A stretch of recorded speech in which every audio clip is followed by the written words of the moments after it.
ជីវប្រវត្តិសង្ខេបលោកសំសវឿនកើតនៅថ្ងៃទី3ខែមិថុនាឆ្នាំ1966ជនជាតិខ្មែរសញ្ជាតិខ្មែរជាកូនកសិករមួយរូបមានទីកន្លែងកំណើតនៅឃុំតាយ៉ងស្រុកព្រែកកបាសខេត្តតាកែវជាកូនពៅដែលមានឪពុកឈ្មោះសំសៀនិងលោកម្ដាយយិនលេងប៉ុន្តែជាអកុសលលោកឪពុកម្ដាយជាទីស្រឡាញ់របស់លោកបានស្លាប់ក្នុងរបបប៉ុលពតអាស័យដ្ឋានបច្ចុប្បន្នស្ទឹងកាច់ភូមិស្ទឹងកាច់ឃុំស្ទឹងកាច់ស្រុកសាលាក្រៅខេត្តបៃលិនលោកសំសវឿនមានកូនចំនួន3នាក់កូនប្រុសទី1ឈ្មោះសំតារាកូនប្រុសទី2ឈ្មោះសំបូរីកូនប្រុសទី3ឈ្មោះសំសារ៉ើន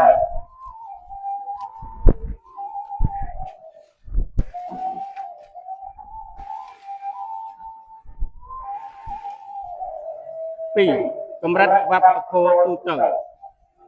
នៅក្រោយថ្ងៃ23ខែកុម្ភៈឆ្នាំ1999កុមារភាពសំសវឿនទៅកាន់ជំរំសាយធូខេត្តដើម្បីសិក្សារៀនសូត្រថ្នាក់ទី8មធ្យមសិក្សានៅថ្ងៃទី30ខែមីនាឆ្នាំ2012ចូលសិក្សាវគ្គបណ្ដុះបណ្ដាលអំពីផ្នត់គំនិតអ្នកជោគជ័យនិងភាពជាអ្នកដឹកនាំជំនាញគ្រប់គ្រងធនធានមនុស្សនៅគ្រឹះស្ថានសិក្សាបណ្ដុះបណ្ដាលសាលាខេត្តបៃលិននៅថ្ងៃទី8ខែកក្កដាឆ្នាំ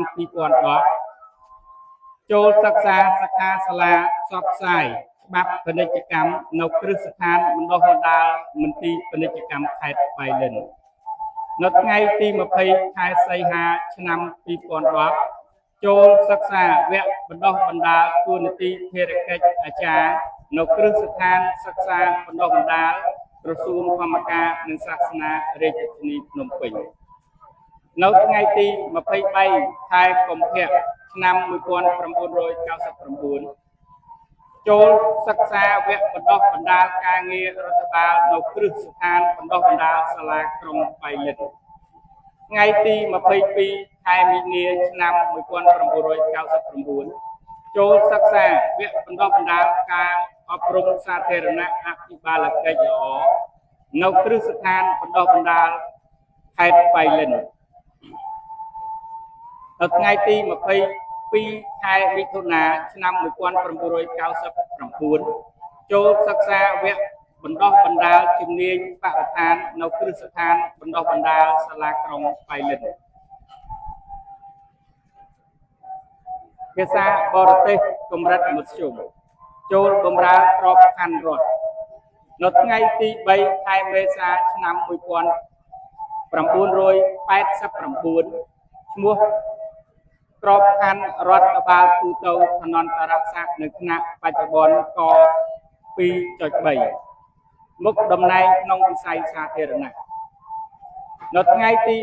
28ខែសីហាឆ្នាំ2014នៅអង្គភាពមន្ទីរធម្មការនិងសាសនាជាប្រធានមន្ទីរជំនាញរាជធានីខេត្តជំនាញគ្រប់គ្រងធនធានមនុស្សនៅថ្ងៃទី21ខែកក្កដាឆ្នាំ2000ដល់ថ្ងៃទី27ខែសីហាឆ្នាំ2014នៅអង្គភាពមន្ទីរធម្មការនិងសាសនាខេត្តបៃលិនជាអនុប្រធានមន្ទីរជំនាញគ្រប់គ្រងធនធានមនុស្ស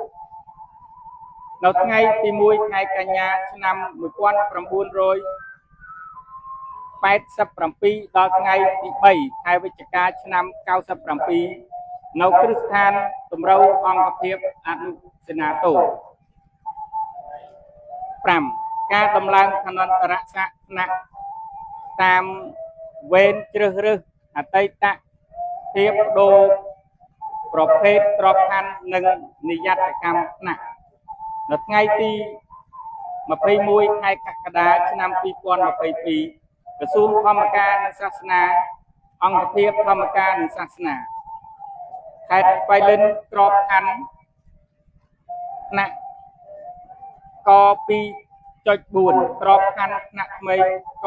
2.3 ប្រភេទដំឡើងវេនជ្រើសរើសនៅថ្ងៃទី24ខែកុម្ភៈឆ្នាំ2014ក្រសួងធម្មការនិងសាសនាអង្គភាពធម្មការនិងសាសនាក្រុងខេត្តបៃលិនក្របខ័ណ្ឌថ្នាក់ចាក់ខ 1.5 ក្របខ័ណ្ឌថ្នាក់ថ្មីក 3.12 ប្រភេទដំឡើងវេនជ្រើសរើសនៅថ្ងៃទី28ខែមិថុនាឆ្នាំ2004ក្រសួងធម្មការនិងសាសនាអង្គភាពធម្មការនិងសាសនាខេត្តបៃលិនក្របខ័ណ្ឌថ្នាក់ចាស់ខ 1.6 ក្របខ័ណ្ឌថ្នាក់ថ្មីខ 1.5 ប្រភេទដំឡើងវេនជ្រើសរើស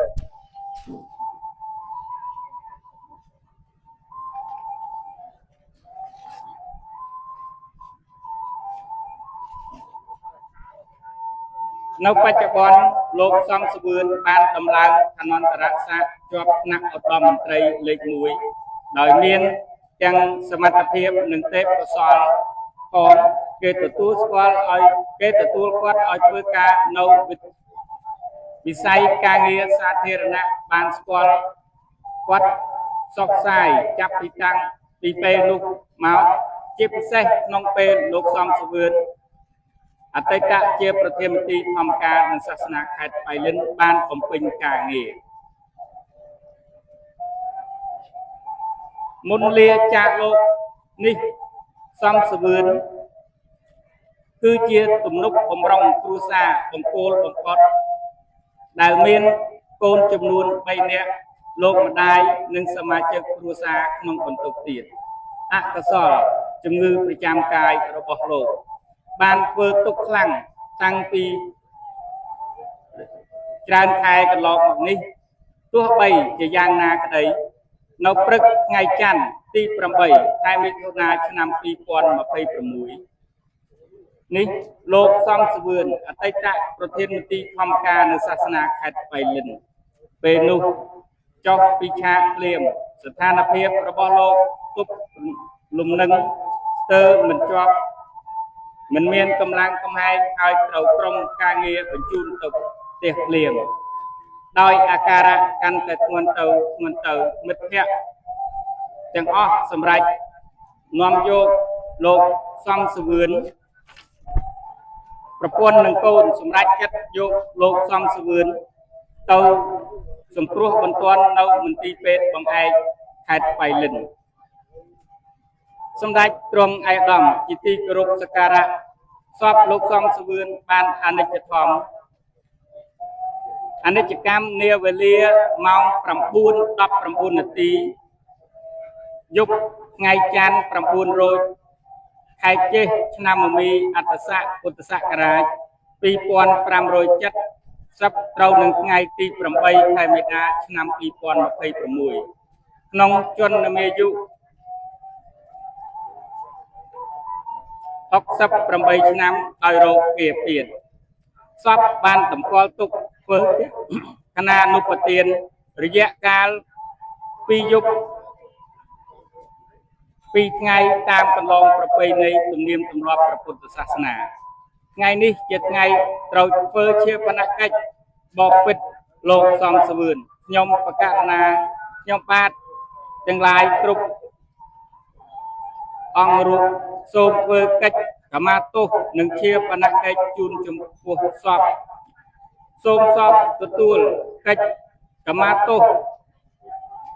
របស់យើងខ្ញុំទាំងអស់គ្នាក្រុមញាតិ